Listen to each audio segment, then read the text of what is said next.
welcome to Divest Media and Market Masterclass. And today we're delighted to have with us, all the way from Sweden, Johan Kahm, who runs a fund management company. And he's very kindly joined us today to discuss all the investments that they make in very niche markets worldwide. So welcome to Johan Kahm. Thank you. Nice to be here. So Johan, you have been, if we could give a little bit of a background about you've been in the financial world for 50 years perhaps. Yeah. So how did it start? Well, the family was in the business and I started as a kid and then I went to the States, worked on Wall Street a couple of years and then I set up my own shop and we were trading currencies and bond. We were one of the very first to do mathematical analysis, only math. High tech in those days in the mid 70s. And then late 80s we set up FMG to manage other people's money, not our own. And FMG, so it's been around since the 1980s? Yes, late 80s. And what was your first, you managed 14 funds I believe? Yeah, today we manage 14 funds. When we started we did hedge funds only.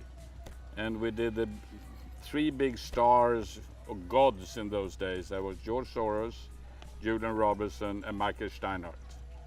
And so this was in late 80s. Right. And then we were in hedge funds for about 10 years maybe. And then we set up a fund in Russia, which is today probably the longest running record of anyone in Russia, which has been very wild, but at the end of the day, extremely profitable for clients and us. And I believe you started that fund prior to a massive depression in Russia. Yeah, we started in 95 and everything went like this to the summer of 98. And then Russia crashed and the stock market went down over 80%. Yeah, and then from there on it went up 20 times, probably. Right. So these days it's been a good investment since 1998. Yeah, absolutely. I mean, if you were unfortunate by at the top and sell at the bottom, you weren't. But if you hanged in there, you made a lot of money. So, and then you have any other funds in that particular area? Yeah, so that was 95. And in 98, we set up a fund in China, which was very early in those days to invest in China. Very few people did it. And we use 3 different managers locally who does it for us because we can't keep track of all individual securities. So they're what, in Shanghai, Beijing? Yeah. So today we have 3 managers, 2 in Shanghai, 1 in Hong Kong. And about 4 or 5 years ago, we left Hong Kong for China investment and went 100% into the local Chinese stock market, where we're today the A shares. So domestic China market? Yes, local Chinese market. Right, interesting. Right. Interesting. And China in a nutshell is, it's a two-edged sword. The Western press hate China. You get all this with the banks are going to go belly up because they have all these non-performing loans that nobody really knows how big they are. Right. And then all these government companies, SOEs, nobody really knows what it is either. Right. So, and the more Chinese people are not worried about a hard landing, real estate crash, etc., etc. Right. So. Okay, you have a very nice bag down there. If you could show us that bag there. I believe you got it somewhere. Yeah, this is an elegant bag. Where did you get that bag? You won't believe it. It's an elegant Italian bag and I found it in Mongolia. Mongolia. So that means that it's now full of documents because you have a fund in Mongolia? Yeah, we have a little fund in Mongolia. And Mongolia is potentially exciting. The market has gone down dramatically.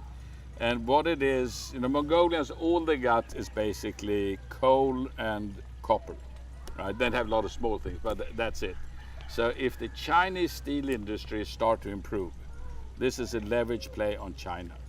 If the Chinese industry, and it's improving for the time being, if it goes the other way for a long time, these guys are in deep, deep trouble. Right. So we'll see. The Mongolian Stock Exchange, it revamped itself recently? No, it's very little volume. There's basically only 5-6 companies you can buy with $1 million or more. Then there's a lot of small stuff, but that's like we call it Mickey Mouse. So it's pretty easy to pick stocks in Mongolia. To be right, maybe a different story. Right. And then on the same idea, we have a fund in Iraq. Right. And that did extremely well until 2 years ago when IS showed up. They weren't in the picture 2 years ago. Right. And now the market has gone down very big. And now the good news is IS is on their way out much quicker than I think the press makes us believe. So that's good news. Right. The bad news is just because IS disappears, they're going to be somebody else and continue called SI or whatever. So that's a big question mark. Yeah, so the problem is not disappearing, but it's getting much better. And with oil at high at $50, which isn't bad because their cost is less than $10 a barrel. Right. So they profit, $40 barrels, $40 per barrel times 4 million barrels every day. Every day. Every day. Right, So right. that's a big So number. very oil dependent. Yeah, absolutely. So any other investment funds in that arena? Yeah, we're coming with an Iran fund. Iran is a huge stock market, a lot of good companies. It's been totally closed to foreigners. It's just opened up. It still is difficult to do because SWIFT money transfer has approved it, but no banks want to deal with them yet.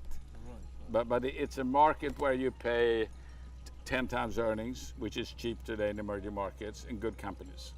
So that's quite exciting. So individual investors will be able to get into Iran via your fund? Yes, basically. yes, Right. yes. And you have an overall sort of Middle Eastern fund as well, I believe? Yeah, we have a Middle East fund as well, which is basically the oil producing part of the Middle East. Right. And then we have an India fund. Okay. And India today is the darling among global emerging market investors. The growth is increasing, and everybody believes the new president Modi is a god a little bit. Whatever he does is good. Right. And so India is a very attractive long-term story, probably more attractive than China, but it's a little bit more expensive as well. And I believe you also sort of put the three together. You have the Rising Three fund. Which Yes. is India, Yes. Russia, and China. Yeah. And Before Goldman came out with their Bible, the BRIC report, right? We launched the fund with Russia, China, India, and so we've been doing it for a long time. And the performance, it has been good. And give you some numbers, that over the last 3 years, we are up 25%. While the emerging market, in these markets in particular, is down about 8-9%. Right. Okay. Yeah. Right.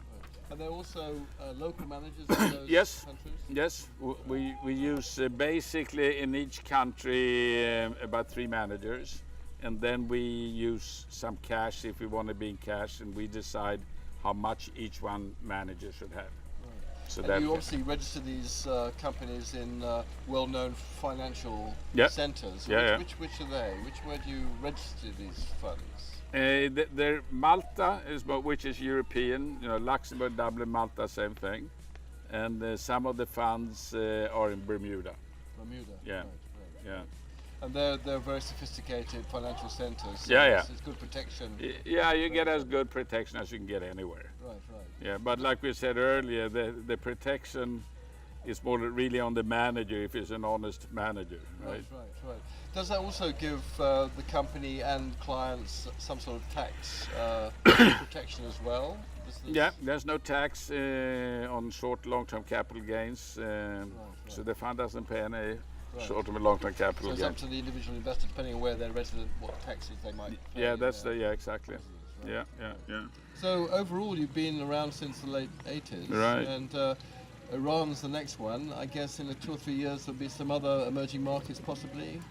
Yeah, there isn't much left, but there's always something coming up. Right. And we have one unique fund, Mekong, which is Cambodia, Laos, and Myanmar, and they're just starting stock markets. Yes. And that's kind of like the last virgin territory of Asia. That's the fund you already have. Yeah. It was started 3 years ago, but it's unique. It's probably the only one out there.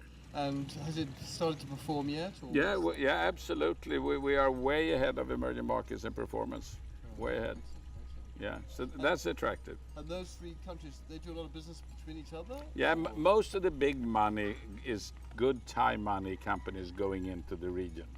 right? They get plenty, and then there's a few Vietnamese companies going into the region as well, and then there are local companies. But that's going to grow very quickly.